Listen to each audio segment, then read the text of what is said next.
बच्चों, आज हम लोग जो है परागकण के बारे में पढ़ेंगे। तो लघु बीजाणु जो होते हैं वो विकसित होकर के वही क्या बनाते हैं, परागकण। और जो परागकण होते हैं सामान्यतः गोलाकार होते हैं, ठीक है। सामान्यतः कैसे होते हैं, गोलाकार होते हैं, ठीक है, आकार में। और इनका जो व्यास होता है, व्यास ये 25 से 50 माइक्रोमीटर, कैसा 25 से 50 माइक्रोमीटर होता है इनका व्यास, ठीक है। तो गोलाकार सामान्य क्या होते हैं और व्यास में 25 से 50 माइक्रोमीटर के होते हैं, ठीक है। और ये जो परागकण होते हैं, परागकण ऐसे बोला हमने कि गोलाकार होते हैं। तो इसमें दो भित्तियाँ पाई जाती हैं, परागकण में दो भित्तियाँ होती हैं। एक भित्ति ये बाहर वाली होती है और एक भित्ति कैसी होती है, अंदर वाली होती है, ठीक है। तो ये वाली जो भित्ति है बाह्य भित्ति कहलाएगी, ठीक है। और ये वाली कैसी भित्ति होती है, अंतः भित्ति। तो जो बाह्य भित्ति होती है, बाह्य भित्ति एक मजबूत भित्ति होती है जो बनी होती है स्पोरोपोलोनिन, ठीक है, स्पोरोपोलोनिन। तो इसका जो बाह्य भित्ति होता है स्पोरोपोलोनिन का बना होता है। स्पोरोपोलोनिन अभी तक क्या ज्ञात सर्वाधिक जो है ऐसा पदार्थ, ऐसा कार्बनिक पदार्थ है जिसका अपघटन नहीं होता है, ठीक है बच्चों। तो मतलब ये कह सकते हैं कि जो स्पोरोपोलोनिन होता है सबसे अधिक प्रतिरोधी परत है, इसका अपघटन नहीं हो पाता है इसकी उपस्थिति के कारण से। इसके नाते कह सकते हैं कि ये सबसे ज़्यादा जो है प्रतिरोधी परत है, अर्थात परागकण जो है हमारा इसी स्पोरोपोलोनिन के कारण से जो है सुरक्षित रहता है, काफ़ी समय तक, लंबे समय तक जो है सुरक्षित रहता है, ठीक बच्चों, ठीक है। मतलब कि इसका जो है अपघटन जल्दी नहीं हो सकता, इसी नाते परागकण काफ़ी समय तक रह जाते हैं। तो ये बाह्य भित्ति हो गई, ठीक है। और इसमें क्या होता है, बाह्य भित्ति में जहाँ पर छिद्र होता है, तो जहाँ पर बाह्य भित्ति में छिद्र होता है उसी को हम लोग क्या बोलते हैं, जनन छिद्र। बाह्य भित्ति में जिस स्थान पर छिद्र होता है उसे क्या बोलते हैं हम लोग, जनन छिद्र बोलते हैं, ठीक है। इसके बाद में होता है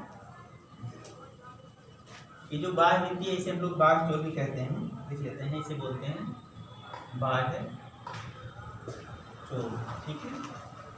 और अंतः भित्ति को इसी हिसाब से बोल सकते हैं, अंतः चोल, क्या बोल सकते हैं, अंतः चोल बोल सकते हैं, ठीक है। अब जो अंतः चोल होता है वो सेलुलोज, इसका सेलुलोज और पैक्टिन का बना होता है, ये भी याद रखते हैं। अंतः भित्ति का जो निर्माण होता है वो सेलुलोज और पैक्टिन से होता है, ठीक है। तो इस प्रकार से जो है अंतः भित्ति का निर्माण होता है, ठीक। तो जब परागकण विकसित हो जाता है तो इसमें दो प्रकार की कोशिकाएं हो जाती हैं। एक विकसित परागकण में जब ये विकसित हो जाता है तो दो तरह की इसमें कोशिकाएं हो जाती हैं। एक विकसित परागकण में दो तरह की कौन कौन सी हो जाती हैं उसको भी देख लीजिए।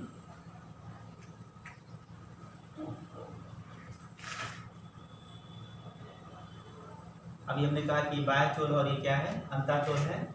इसका जो केंद्रक होता है वो दो भागों में बढ़ जाता है। एक भाग ऐसे ही गोल सा बड़ा सा जो है अनियमित आकार का होता है, और एक जो होता है वो ऐसे स्पेंडल शेप का होता है, ठीक है। तो ये छोटे से स्थान में रहता है और ये काफ़ी बड़े स्थान में रहता है। तो इस वाले भाग को, ठीक है, इसका केंद्रक दो भागों में बढ़ जाता है, एक बड़े आकार में और एक छोटे आकार में। छोटा आकार क्या होता है, स्पिंडल की तरह होता है, कोनिकल होता है। तो इस वाले को हम लोग जो है कायिक कोशिका बोलते हैं। क्या नाम देते हैं इसको हम लोग, कायिक कोशिका। और ये वाला जो भाग होता है इसे हम लोग क्या बोलते हैं, जनन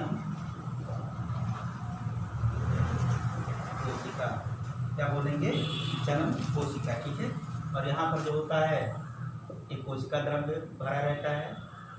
इस कोशिका द्रव्य में क्या होता है, पोषण ज़्यादा होता है, अधिक मात्रा में पोषण होता है। ठीक है बच्चों, तो इस तरह से यही जो है एक पूर्ण विकसित, जब परागकण पूरा विकसित हो जाता है तो उसका केंद्रक दो भागों में बंट जाता है। एक तरफ बड़ा वाला गोल केंद्रक और एक तरफ जो है छोटा वाला केंद्रक होता है। गोल साइज का अनियमित आकार का कुछ होता है और ये जो है कोनिकल तरह का होता है, किनारों पर जैसे नुकीला सा होता है।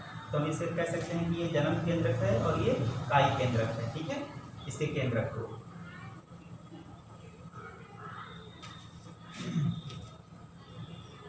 तो इस प्रकार से जो है एक विकसित परागकण की संरचना होती है। ठीक है, और इतनी चीज़ों को हम लोग याद रखेंगे। इसके बाद हम लोग को पढ़ना है मादा भाग के बारे में पढ़ना है। अभी तक हमने जो है पुष्प के नर भाग का अध्ययन किया। नर भाग का अध्ययन जिसे हम लोग पुंकेसर कहते हैं, पुंकेसर के दो भाग हमने पढ़े। क्या देखा हमने कि एक पोर्शन उसका जो होता है तंतु कहलाता है और एक पोर्शन क्या कहलाता है, परागकोश कहलाता है। तो परागकोश में ही क्या होता है कि परागकणों का निर्माण होता है। ठीक है, और इसके निर्माण की क्रिया को लघु बीजाणु जनन कहते हैं। लघु बीजाणु ही परागकण के रूप में विकसित होते हैं और ये परागकण की विशेषता होती है। ये सब इसकी विशेषता होती है। देखिए, दो भित्ति का बताया गया कि बाहरी भित्ति जो सबसे मजबूत होती है इसे बाह्यचोल कहते हैं। स्पोरोपोलिन के बना हुआ, इसका गठन नहीं होता, सबसे अधिक प्रतिरोधी परत होती है, इसे हमें याद रखना चाहिए। ठीक है बच्चों, तो ये हमने जो है परागकण के बारे में पढ़ा। इसके बाद जो हमारा टॉपिक होगा अगला, वो मादा भाग के बारे में होगा। क्या होगा, मादा भाग के बारे में। मादा भाग में हमें क्या पढ़ना है, मादा भाग को हम कहते हैं स्त्री केसर। क्या बोलते हैं, स्त्री केसर, या इसी को हम लोग क्या बोलते हैं, जायान। क्या बोलते हैं, जायान कहते हैं। ठीक है, तो अब हमें पढ़ना है पुष्प के मादा भाग के बारे में। ठीक है, स्त्री केसर, और इसके तीन मुख्य भाग होते हैं। कितने मुख्य भाग होते हैं, तीन मुख्य भाग हैं। कौन कौन से मुख्य भाग इसके होते हैं, तो इसके तीन मुख्य भागों में एक होता है वर्ती काग्र। ठीक है, एक भाग का नाम क्या होगा, वर्ती काग्र नाम होगा, और दूसरे का नाम होगा वर्तिका, वर्तिका, और तीसरे का भाग का नाम होगा अंडाशय। ठीक है, क्या नाम होगा, अंडाशय। तो मादा भाग जो है शेप में इस तरह का होता है।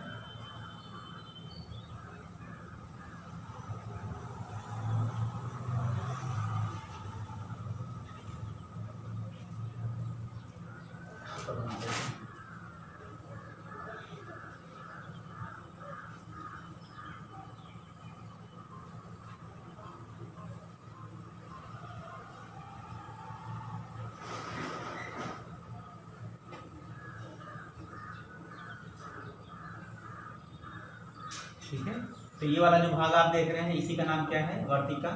और ये वाला भाग देख रहे हैं, इस वाले का नाम है, सॉरी, इसका नाम है वर्तिका, और इस वाले भाग का नाम क्या है, वर्तिका। और जो बीच का फूला हुआ भाग आप देख रहे हो, फूले हुए भाग का नाम क्या होगा, अंडाशय। ठीक है बच्चों, अब इसी अंडाशय के भीतर जो है बीजांड पाया जाता है। इसी अंडाशय के भीतर क्या पाया जाएगा, बीजांड होगा। और बीजांड जो होता है वो इस प्रकार से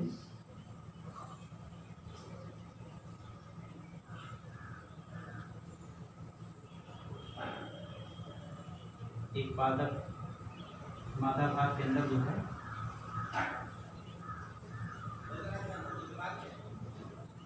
ये जो संरचना पाई जाती है, इसी का नाम क्या होता है, बीजांड होता है बच्चों। ठीक है, ये जो इस वाले भाग को आप देख रहे हैं इसे क्या बोलते हैं, अंडाशय, और इस वाले भाग का नाम क्या होता है, बीजांड। तो अब हम लोग अगले वीडियो में इसी के बारे में डिस्कशन करेंगे। जैसा कि आपने पिछले वाले में पढ़ा हुआ था जो है लघु बीजाणु जनन। ठीक है, तो उसमें नर भाग को पढ़ा था कि कैसे जो है उससे जो है परागकणों का निर्माण होता है। तो हम लोग मादा भाग पढ़ रहे हैं, और मादा भाग में हम लोग जो है गुर बीजाणु जनन पढ़ेंगे। ठीक है, गुर बीजाणु जनन में क्या होगा कि गुर बीजाणुओं का निर्माण होगा। ठीक है, तो ये वाला जो अध्ययन हम लोग जो है पिछले नेक्स्ट वाले वीडियो में करेंगे। आज के वीडियो में इतना ही, धन्यवाद।